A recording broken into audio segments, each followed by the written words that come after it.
Welcome to Awake to Oneness Radio. I am Caroline Chang, your host.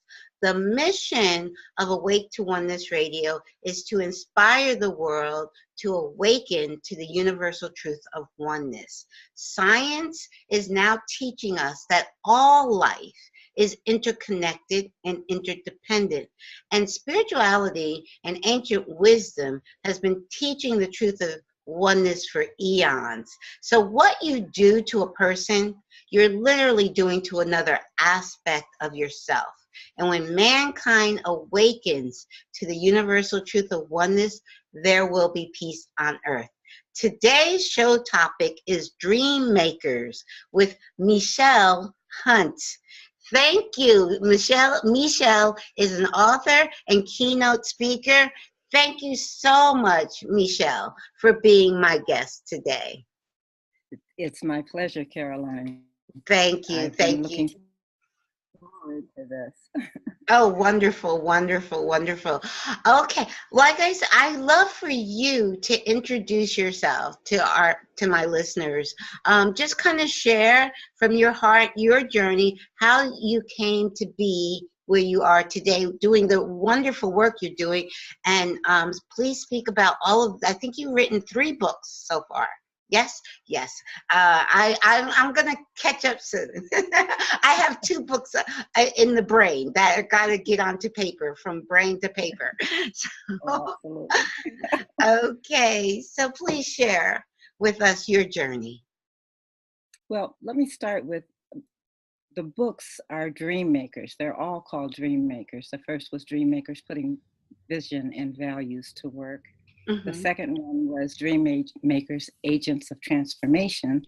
And the newest one that I just put out last year is DreamMakers, Innovating for the Greater Good. And I wanted to start with that because my journey has everything to do with my addiction to DreamMakers. Okay. I'm, first of all, for context, I'm 68 years old. So I was born at a time when we have a lot of racial divide now, but then it was even more overt.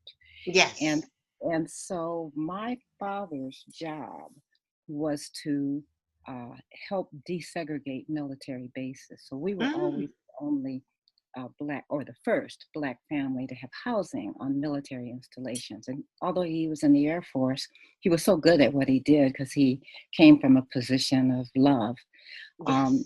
So he would mobilize people around, he was over all of the special services, the USO shows, all the recreation, all of the things that had to do with morale with the soldiers and the families. And the way he did it and the results were just astronomical. So they sent us, from base to base to base for a period of time. So we lived all over. And I say that because, I'll say a little bit more about that because that's the foundation. The real foundation of who I am are my parents. I am the most fortunate human being on the face of this earth. Yes. I'm positive I waited till those 2 came together to come through because my father just passed, but I have the most beautiful, wonderful, sensitive human beings that I've ever met in my life for parents. Yes. And as I said, you chose them. You did in spirit. I know I chose them. Yes. I know I chose them.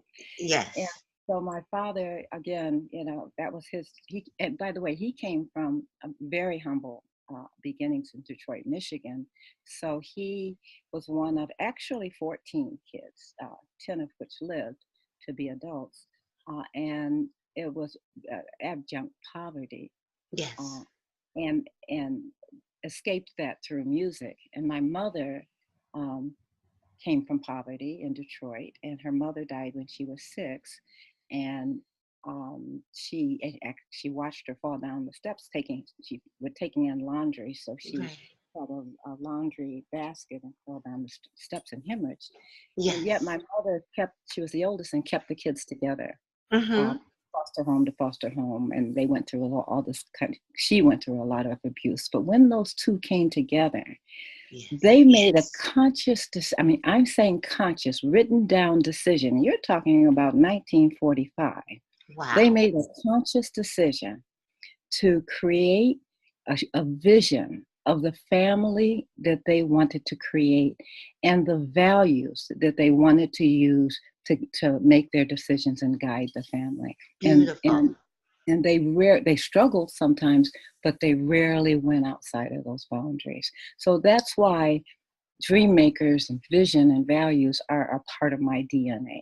Yes, that's so beautiful. They're just a part of my DNA. So my defining moment in the journey that I think where I became aware and alive with my mission, my personal mission on Earth, happened in the fourth grade. Okay, fourth grade. So we were in the gymnasium. We were doing the spring play, and I'm of course the only Black child in the fifth grade. I'm fourth grade, and all the fourth grade classes were brought together. Yes. And I was so excited. I sat way up top of the bleachers, and I was like, I wanted a role. And the teacher looked at me and she pointed to me and she says, Michele, I have a role for you. And she went, cotton needs a picking so bad. Cotton needs a picking so bad. And I was just floored. And she said, come down here and practice your piece. And I started. Now, what year was this? This was like. So that would be, I was born in 49, so that would be 50. Mid 50s. Yeah, 58. Yes, I got you. 58. I got you. Wow. Cotton. Oh, and that was common. That was commonplace. Okay. But you have to understand, because it was like that. When we woke up in the morning, the kids would lock their arms and be singing, tick tock, the game is locked, no niggers could play. But that was the environment because we were the first ones to come in to desegregate. Yes. The de facto segregation that was happening on military bases. Wow. But my father every morning would put us before the mirror individually, and I'd have to say, I'm healthy, I'm happy, I'm beautiful, I'm intelligent, I'm loving, I'm loved, and I'm wise 7 times. Wow, your parents were so amazing. Yeah, your parents were so ahead of their time. They were so amazing. See, I want to share that I went to an all-white school myself, but in the 70s. So it wasn't as in your face. Matter of fact, to be totally honest, I was the only one. It was me, my brother, and my cousin. We were the only Blacks in school up in Oakland, New Jersey. Nobody has ever heard of Oakland, New Jersey. But so we were the only one of color, and I never even identified with my color because of that. But we didn't, it wasn't, I think it was a subtle racism in the 70s and there, but it wasn't, it was so subtle that it went right over my head. I'm serious. But please finish sharing. That's so exciting to hear. Well, it wasn't, what I think the point of my story though is that, my mom really had the values. Dad gave us a vision of who we were. Healthy, happy, beautiful, intelligent, loving, loved, and loved. My mom held the core values of personal responsibility. What are you going to do about it? Yes. So I'd come home and complain. She'd say, okay, baby, okay, now what are you going to do about it? Rather than doing it for me. So those two things shaped my life. And by the way, even because of that conditioning, all we felt was love. I mean, all we gave was love. I mean, I don't want, when I tell those stories, to even sound like a victim, because I watched my father and mother just use love to just, our house was always full of people and animals, and, everyone knew that, if they were hard of luck or something happened, they'd come live at our house, including animals, trust me. even an ocelot when we lived in Arizona, in Panama. Yes. So oh my goodness. Just quickly, so with that foundation, when I went to college in 1971, 67. Okay. So what happened in 67? You had the riots in 67. Okay. So we were living in Panama. I graduated from high school in Panama, in the country of Panama. And we drove from Panama to Detroit. And we thought the whole country was engaged in the Vietnam War because that's what we were experiencing. Guys would come over there for jungle training and then sent over to the war. Mm-hmm. And then 2 days after we got there, the riots broke out. So it was a tumultuous 4 years, 67, 68, 69, 70, well, 5 years in 71. Mm-hmm. So what happened in 68, the infamous 68, the death of Martin Luther King. Yes. And, the Kent State, you had all of these things happening. And that kind of shaped my social, I had to put my vision and values and my gifts to work. I couldn't just hold them anymore inside of me. I had to figure out, because I was a dancer. I went to college on a dance program, but I felt I couldn't dance enough to make a difference. So then I went into social work. Okay. So I came out of college, couldn't find a job, and my mom said, "What are you going to do about it?" I love your mom.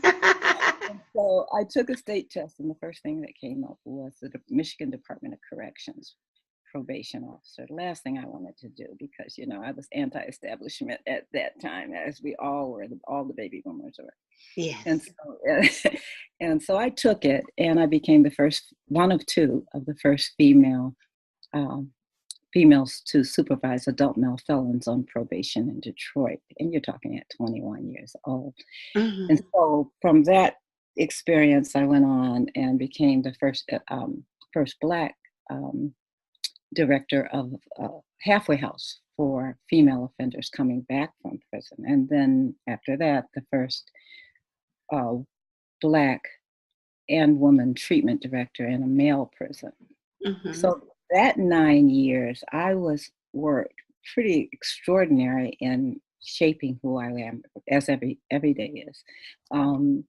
In the prison, I had negotiated with the director of the Department of Corrections and the governor that, yes, okay, I'll take this experimental job as the first woman in this role in prison. But the quid pro quo is you have to give me freedom to co-create programs that are really meaningful instead of just going through the motion.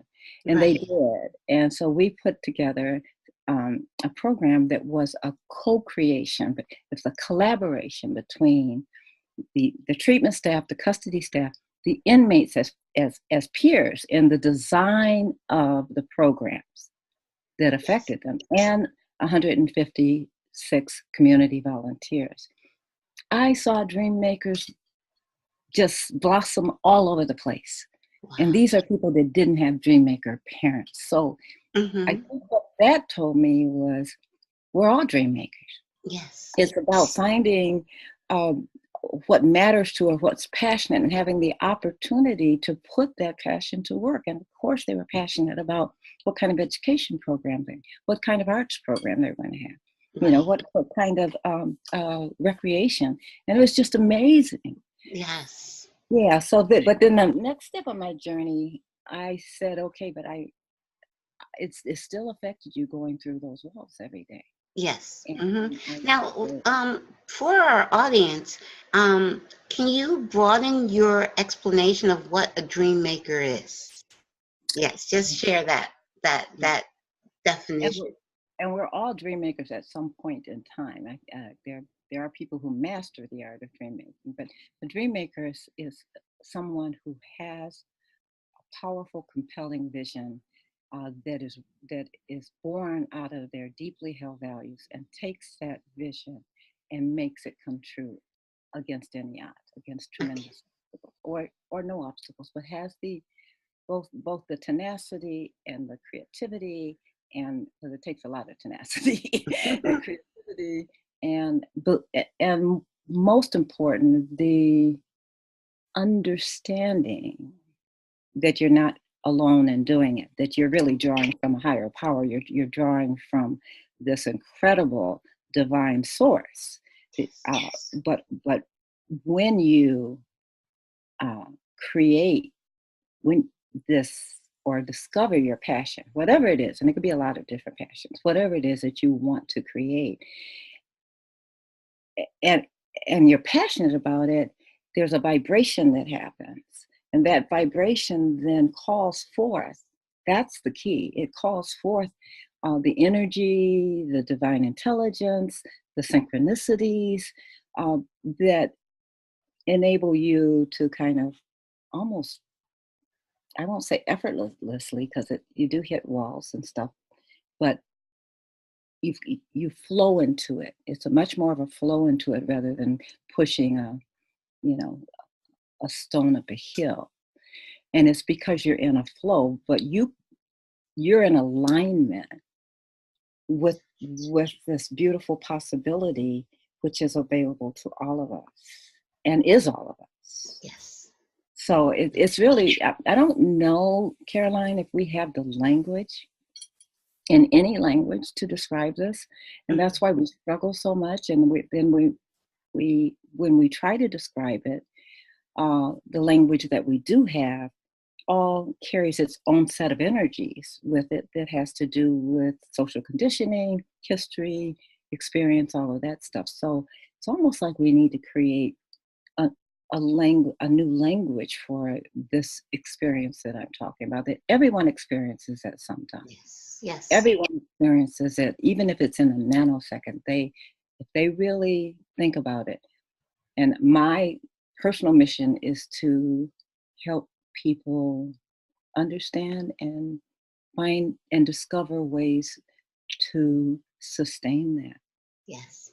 Yes. And well, we have very similar missions because I understand exactly, and the way you explained it was, I've never heard it explained that way, but it is exactly what I understand. We are all divine light, and we all have a unique mission. Why we came here, we're here for a unique mission, and we all know what that is inside our heart. But a lot of times we let our mind tell us we can't do that, and we don't, we just push that aside. But when you actually follow your passion, when you actually follow the reason you came, it becomes, you go with the flow of life, and the universe and everything is helping you with that mission, and it's easier. It's not a struggle. Just like you said, it's not a struggle because you're going with the flow. When you go with the flow of life, it's not pushing against. When we put in our mind, oh, we can't do that, we don't have enough money, we don't have enough resources, we're not smart enough, whatever our mind wants to say why we can't follow our passion, and most of us listen to that monkey mind, I call it, and when we are pushing against the flow of life, and that is when life becomes a struggle. But when we let go of all those we can't, and just go in our heart and do what our heart and our soul is longing to do, follow our passion, life becomes, we just go with the flow of life, and it becomes just a joyous ride and not a pushing against. So and yes. You and I know that we both know that that's so much easier said than done. You know why though? You know why?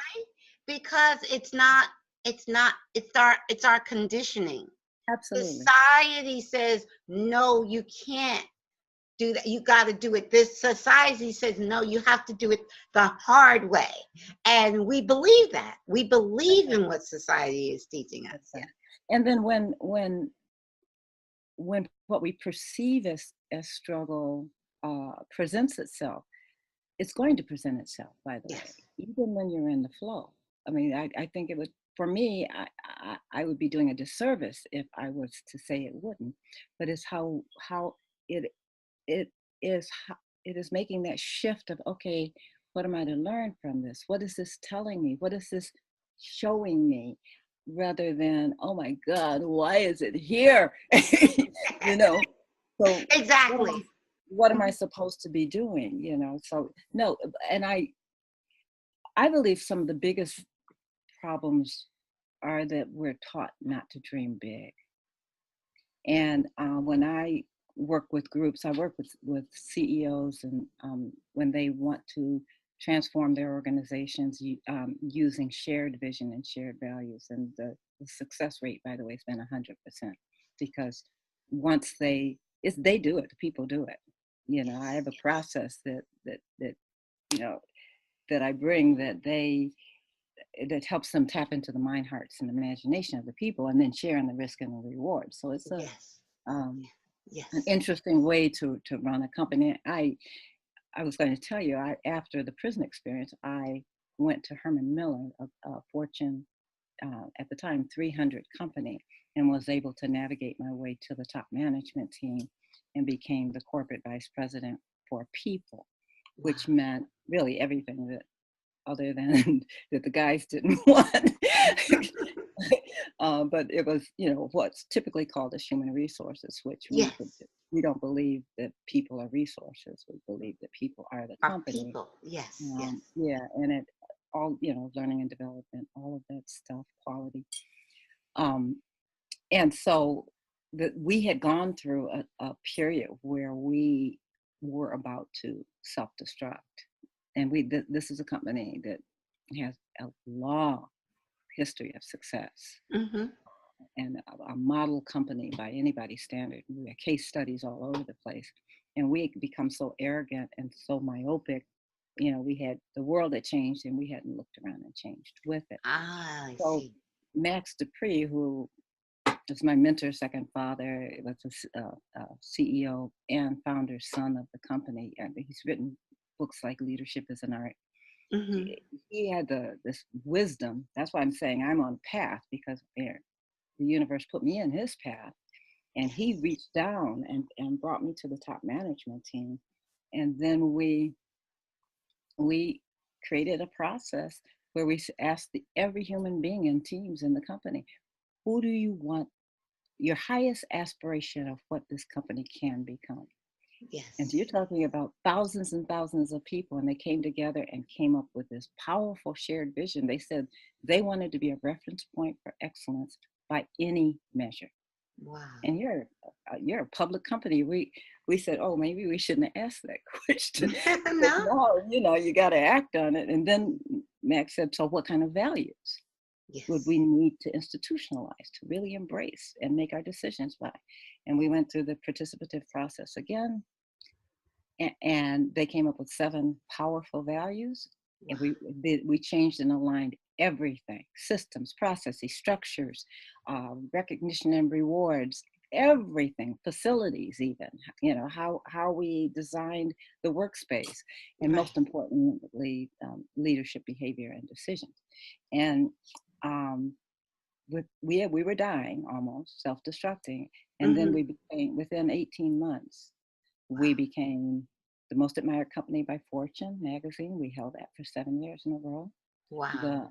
The best products by Business Week, they're still getting that. The best company for women, the best company for working mothers, the most environmentally responsible company in the world, and the best managed company in the world. That is amazing. And that's because the people collectively created a vision of the company they wanted to create together, and they collectively then said, these are the values that we want, and then we put them in cross-world, cross-functional teams, and they came up with, here's the changes we need to make.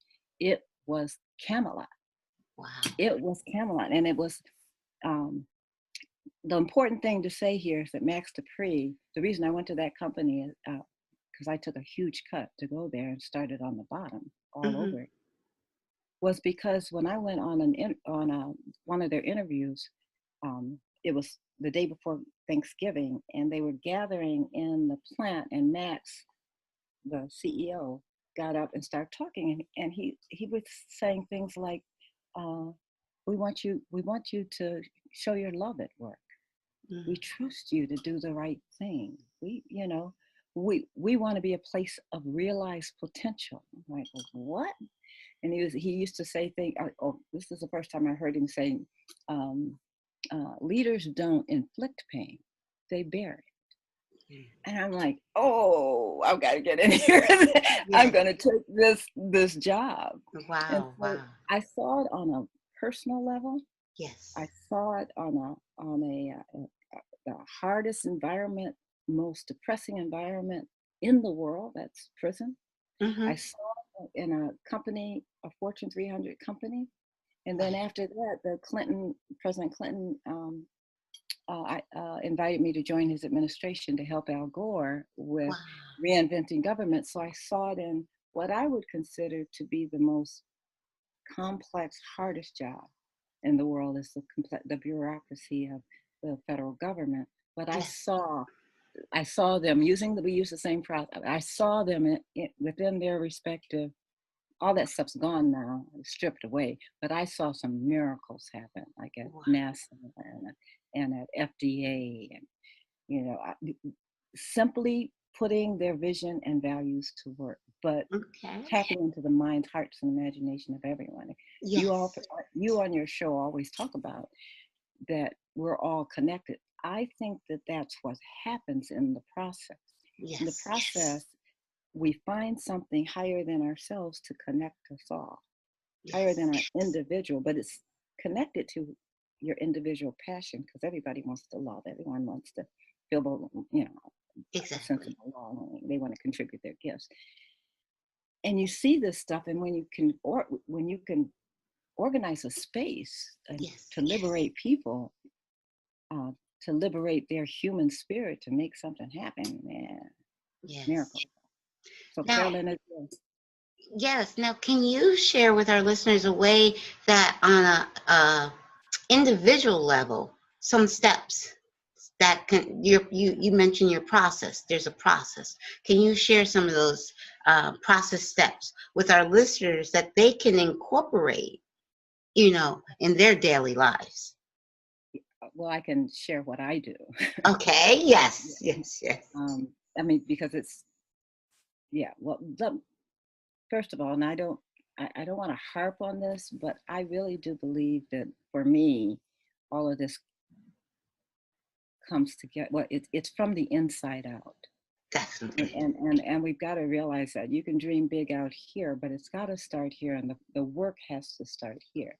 Yes. I started meditating when I was 28, when I was given those big challenges in the criminal justice system. So I was frustrated, and I was heartbroken, and I was scared, and I was all of those things. And so I went to Wayne State and learned how to meditate. They had a course on meditation, and things completely changed. I mean, I was still the same person, but something happened. I began to connect with this source, and I could call on this source just in the moment. When something was getting ready to confront me, I could take my deep breath and call on this kind of divine light to calm me, and maybe show me the way. So I don't, if I jump to just the dream making, right, understand that can't happen. Maybe it can happen, but it's much more powerful if we do the journey. Inner work. The inner work, yes. Yeah. And so but as far as the actual process, the main thing is finding out what gets you up in the morning. What is your passion? Yes. Yeah, and the thing about that, because a lot of people say, I think it's easy for me and maybe for you to say, I know what my passion is, but a lot of people don't. I agree. Because we describe it wrong. I hate to use the word wrong. We're not opening it up enough. Just ask your friends, when do my eyes light up? What are we talking about, or what do we do when you see me sit up, or when the energy comes to light And it doesn't have to be a dream of a job or a person that already exists. Yes. Because it can be something, you want to focus on what you're doing, what you want to be doing, not a title, not even a place, because we don't know all the places, and the divine can send you in the best version of what you want. Yes. To happen. But here's my criteria for dream making. Number one is dream big. I mean, dream huge, because the bigger you dream, maybe you won't hit the ultimate, but you'll hit the ultimate. Right. Maybe not the ultimate, but you will hit the ultimate. Dream big, and on the dream big, no yeah buts. Yeah, but I'm not smart. Yeah, but I don't have the resources. Yeah, but they won't let me do it. So that's the big one. The second one is when you dream, when you vision. And when I say dream, what you're doing is you're creating a vision of something you want to create. Yes. And so when you do that, you want to do it, fast forward a movie of your life. Mm-hmm. So that it's multidimensional. So don't just write it down. Don't just see it. Actually bring it alive as if it's a movie. So fast forward the movie to, what's today? The 24th of May, 2018. What are you doing? Yes. And integrate that into a story about yourself. Make that story and bring it alive. And the more you do that, the more that thing you're putting that energy out there, and it'll help define what that dream becomes. Mm-hmm. The other is that don't ever surround yourself with dream stealers. Okay. Naysayers. Right. Yes. In fact, intentionally find a dream team that no matter if you change your passion, change your dream every day, they're going to be there, and they're going to be rooting you on. And that's what my parents said. I could change my dream of what I wanted to do or what I wanted to be every day, and they would root me on. And I say that to all parents. Just believe in them, and it's okay to change your dream. So that's important. And if you have the naysayers, you don't have to share your dream with them, because they'll unfortunately, because usually dream stealers just are not happy yet. Yes. That energy will drain you. Yes. Okay, so, and well, you got to do the values work. Okay, if Yes. this is the picture I want, what's important to me in life? Yes. Not just a bunch of that. What is most important to me most in life? Mm-hmm. And drill down on that like you're peeling an onion. Mm-hmm.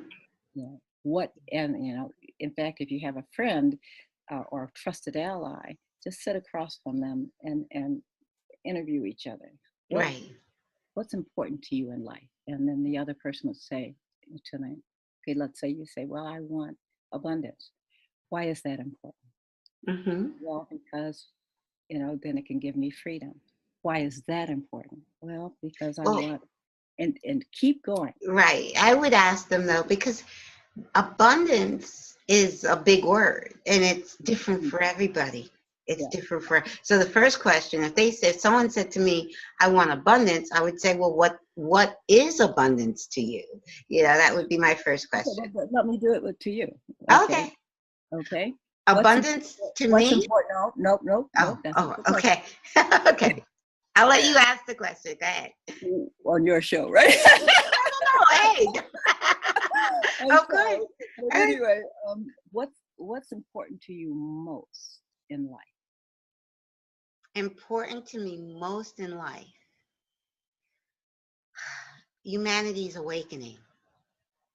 Why is that important to you? Because I know that we are all one, and when we are all awakened to the truth of who we are, then we'll be living heaven on earth. And in truth, there is heaven on earth right now. We're just not all experiencing it. And I want us all to experience heaven on earth. And why is it important to you that we all experience heaven on earth? Because I know everyone is a part of me. So if one person is not experiencing it, it affects me because we're all connected. It's just like if one little tiny microscopic cell in your body is not well, you feel it. The whole body feels it. So that's why it's important. But you see how that experience, yes, that experience of, particularly if you're doing it, with a trusted ally, yes, preferably in nature, and you're interviewing each other, both on the vision, what is your highest aspiration of what you want to create, yes, and what matters to you most. In fact, you do the matters to you most first, because yes, everything goes out of that, and really get into a dialogue about that, and journal. yes. I mean, journaling is I have whole entire companies journal. Right. Yes. Everyone, so that we can continue. Well, there's all sorts of magic in journalism. Yes, yes, journaling. Anyway, but also I think that it's we chronicle our journey, and every time we go back and read it, we interpret it different. Wow, it's interesting that you say that, because I have journals that go back to my teens, and I want to kind of spank myself for, when you're a teenager, and I think in my early 20s I had some journals that I wrote when I was in my teens that I sent to my first love. Now those are journals I could still have today if I didn't send them. I'm like, are you crazy? But I have journals that go back at least 20, 25 years, if not more. I would say at least 30 years. But those, I still think about those journals that I sent. And I'm like, and I was like, ooh. But yes. And when I go back and I read my journals, I'm like, wow, I wrote that then? It's like, yes. It is very, very, very, healing. I think it's healing to write, even if no one ever reads them, it's very cathartic to write down what you're feeling and experiencing. Yes. Yeah, it is. I got them from way back, and recordings too. I used to do recordings, just of, my first day at the prison, or, okay. Stuff like that. So, you deserve to invest in yourself, and Yes. and so it's not being egotistical or anything. It's really, imagine, the power of me hearing my voice in 1980. Right. No, that was 78.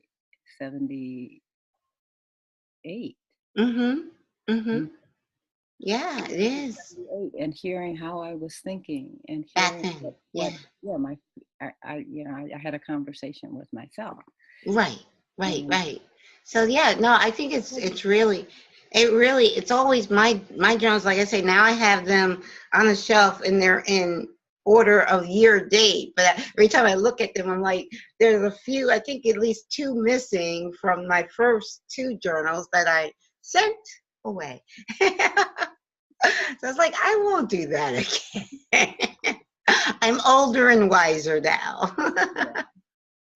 But yes, and for me. Oh, I know that I wanted to say ahead. one thing that Sure. just popped in on the visioning thing.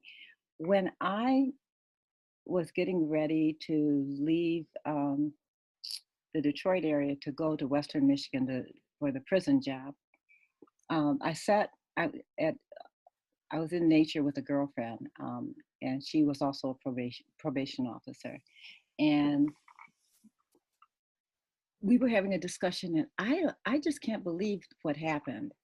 She reminded me years later. She said, I said, one day I'm going to be a senior vice president in a Fortune 500 company.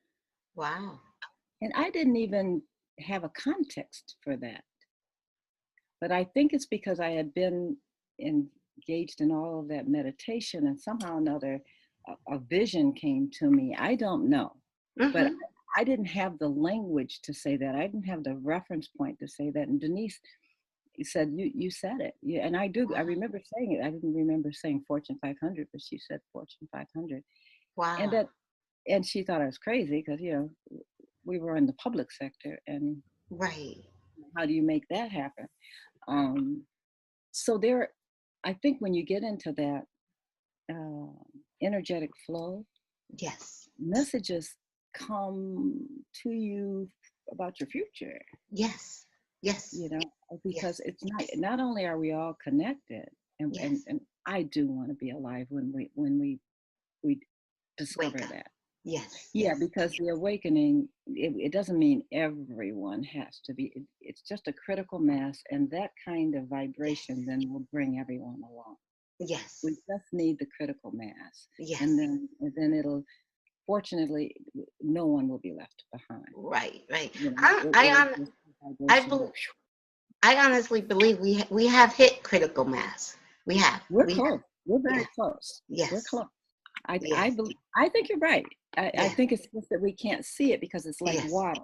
It's like Yes. water rising, but it's Yes. there, right below the Yes. surface. Yes. Yeah. Yeah. I Yeah. don't think there's no turning back for humanity. We're No. we're we're we're we're heading in the right direction, and there's no turning back. So, and you're right. It doesn't take all 7 billion people on the planet to wake up to have the mass awakening. It's kind of Right. like, I don't know if you ever heard of the 100 monkey effect. Yes. Yes. So it only Yeah. took this island that had, I don't know how many monkeys, but it affected every monkey on the planet got it when there was a small percentage, because Right. because of the connection, Right. because of we're all connected. It takes a small percentage to get it to wake up the masses. Yeah. So And the other part that for me is awesome, or a mystery that boggles my mind, is that I'm sure that time is not linear. oh, it's not. It's no, it's all there is now. It's just now. And it's like, I don't know, for me it's more like there are all these holograms, and everybody experiences it differently. There are all these holograms out there, Yeah. and depending on how I'm able to work with my vibration, I can call in on any number one of these, or create a scenario for my Right. life, Right. you know. Yes. Yes. Well, I was that's kind of where I was going with the vision making, the dream makers and the visions. And we all have, and I want, like you said, dream big, vision. I mean, just imagine your most wonderful vision, because in truth, there is no time. It's all happening now. And if you can envision it, it already Yeah, is. That that's right. vision, that vision already exists. And Yeah, it's about vibration. So now it's about, here's your vision, and you're down here. And it's about raising your vibration to match that vision, because that exactly. vision already exists. It already exists. It For me, already it's that is. hologram already out there, and I've got to Yes. pull it in. Yeah. Yes. Yes. And But I think one little trick though is to do it yourself, with dream big, multidimensional, fast forward, let it grow out of what matters to you most. Get clear about that. But yes. then then find a trusted ally, and go Yes. for a walk in nature, and really Oh, dig deep with one another. yes. It'll be a beautiful experience. It'll be Yes. an absolutely beautiful experience, Yes. because that can that experience in and of itself will lift you. Yes. Yes. Yeah. And I'm a big fan of nature. I live in the Poconos, and right now Ooh, it's gorgeous. But the only thing I thought about, I've been here for 26 years. I wow. purchased my dream home at the age of 29. Now that's interesting. You had said, with that conversation with your friend about being a vice president of a Fortune 500, and you're like, I know that when I was in my mid 20s, I had a vision, and I said it to the universe. I was a young divorcee with 2 small children.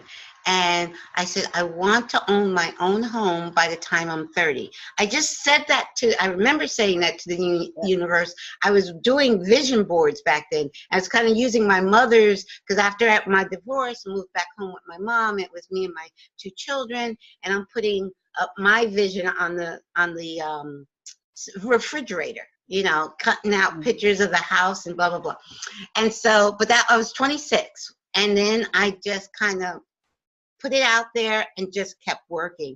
And I closed on my home 12 days before my 30th birthday. And it was my exact dream home in the Poconos. And I didn't, at that time, at 26, I never even been to the Poconos. I had heard of the Poconos, but about the nature, I am not far from this lake. I go to the lake when it's nice, and I sit there and I meditate and I read and I journal, and it's just it's my sanctuary. It's my sanctuary in nature.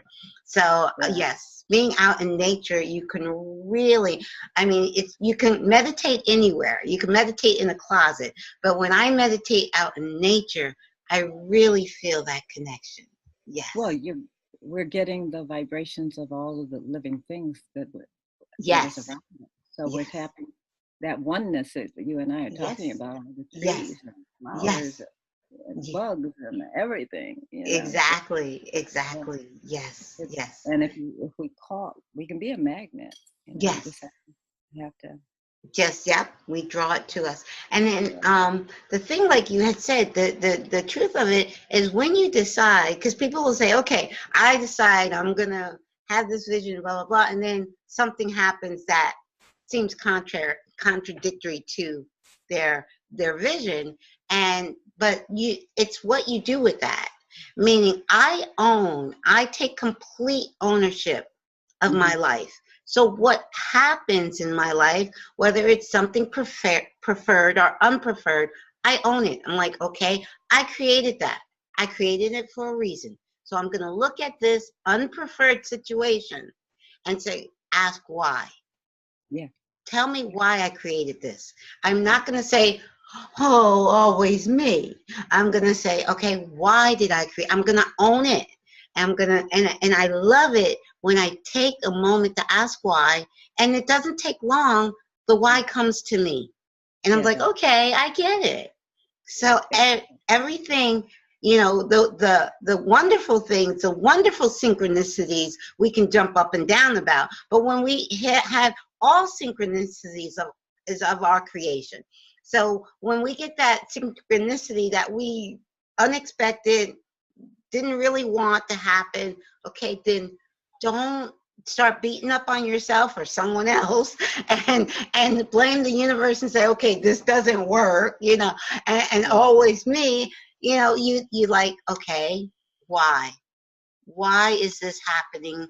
Because everything is happening for your highest good. When you own your experience, you understand that everything's happening for your highest good, and you ask the why, and then move on from there. Yes. Yeah. I think we have a perception challenge too. Yes. So that we've been taught to perceive certain things as bad. And everything is truly neutral. It's truly neutral. It's how we perceive it. Yeah. And trust me, I'm not perfect at this at all, and I have to catch myself. The catching of yourself it's okay to have that initial feeling, because I don't think you deny your feelings. No, never. I think you go through them. So it's okay, but then to open up for understanding. And okay, where are you? What is this leading me to? Because I think of some situations, where I had to come back to Detroit, but then my father died, and had I not been there during that period, I would have been devastated. Yeah. See? And my mother needed me, and my family needed me, and you could have looked at it, moving from New York to Detroit, yes, as a huge culture shock, until I was like, wait a minute, wait a minute. Yes, New York, yeah, stimulating. I mean, I've been there 10 years. But my family's here, Yes. and this is happening. Wait a minute. Yes. Yes. And now I'm getting engrossed in this and these relationships that are much more vital than Yes. just general stimulation and Yes. excitement. So Yes. when it's life isn't a straight line like that, No. and so it goes Yes. like all. Yes. Ebbs and flows of life. Yes. Yeah. Yes. And then I believe we do design our life plan before we come into this incarnation, but it's not a straight line. It's a spider web. It's all over the place.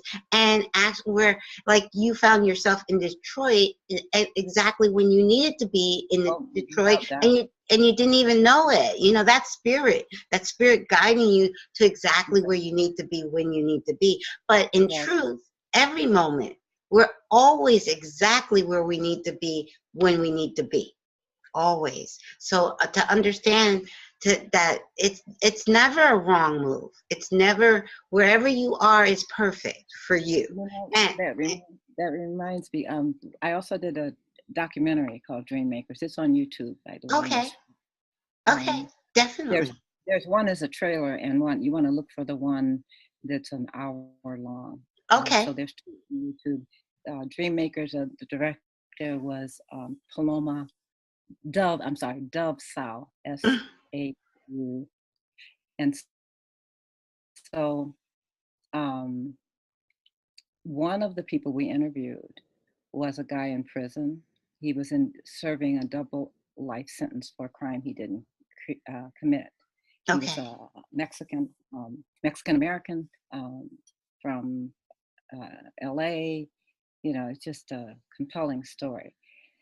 And the reason we picked him as a dream maker, it's called DreamMakers too.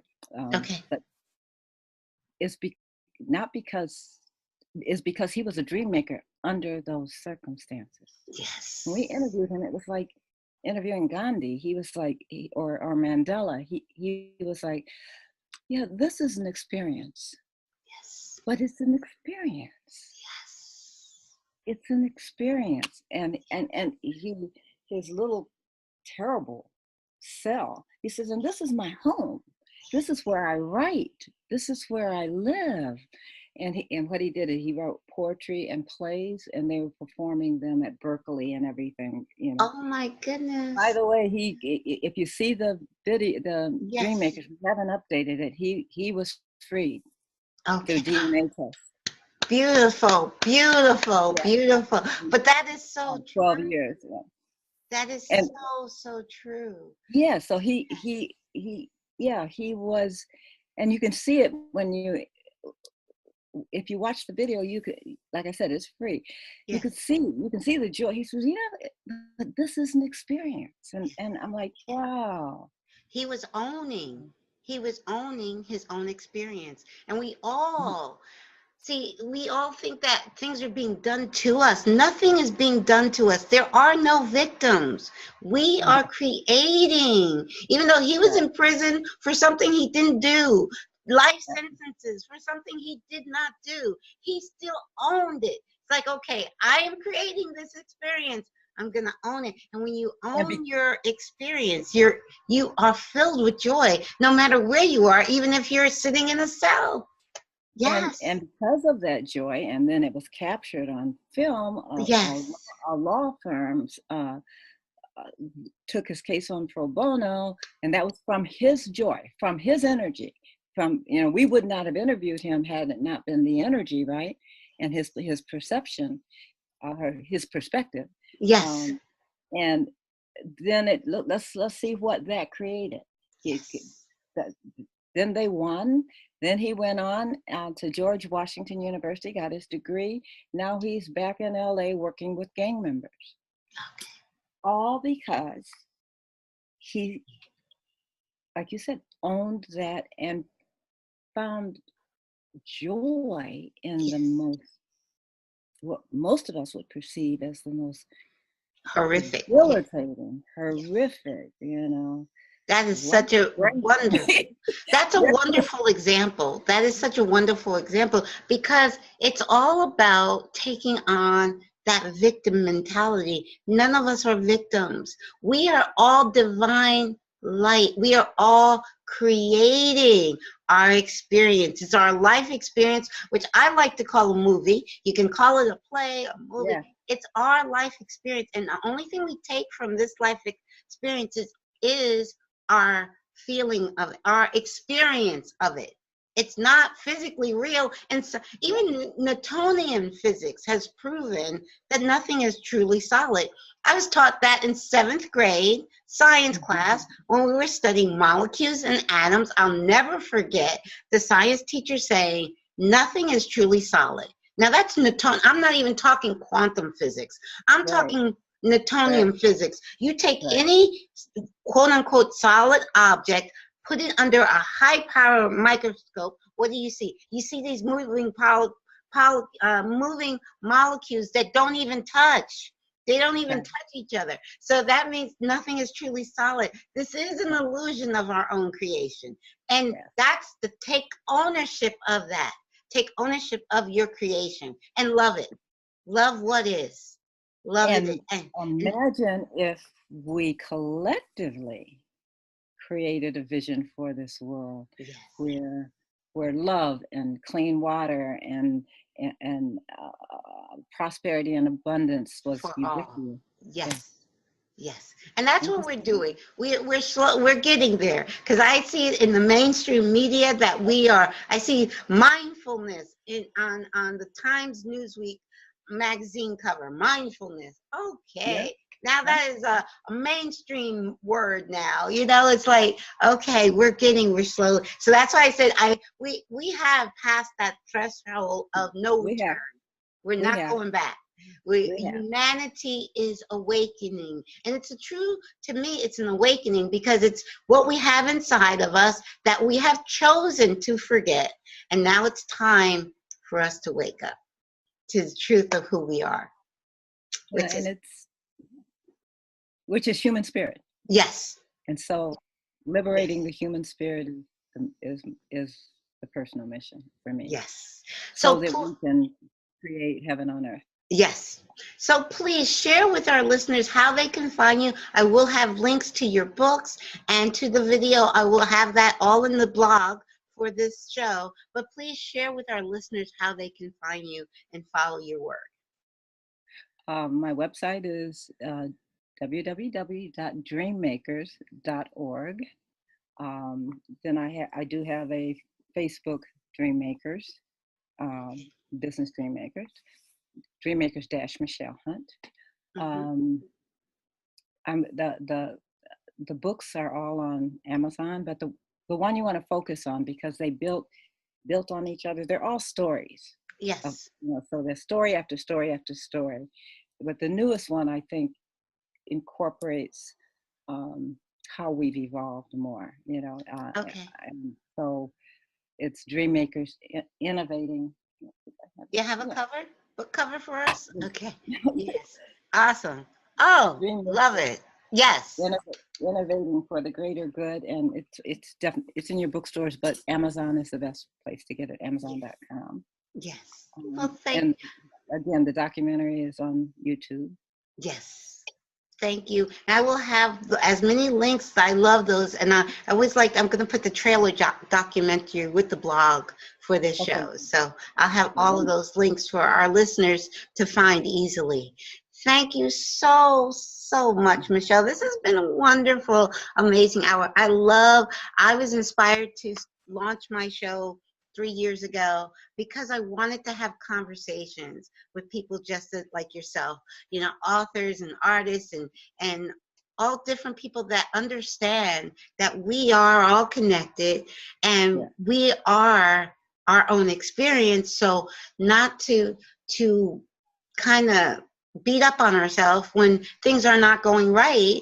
It's just that, okay, we got to look at it and say, why? There's a why here, and look for that why. But also, it's very true what you said. I always tell people, own your feelings. Whatever you're feeling, feel it. Feel like crying, cry. If you feel like screaming, scream. Let your feelings, you can't suppress them because that will make you ill if we try to. So you got to let it go. Let it go, and then go within and ask that why. And you'll get an answer. You will. Thank you. Thank you for this mission that you're on, because it's beautiful, and you're beautiful. And so are you, Michele. So are you.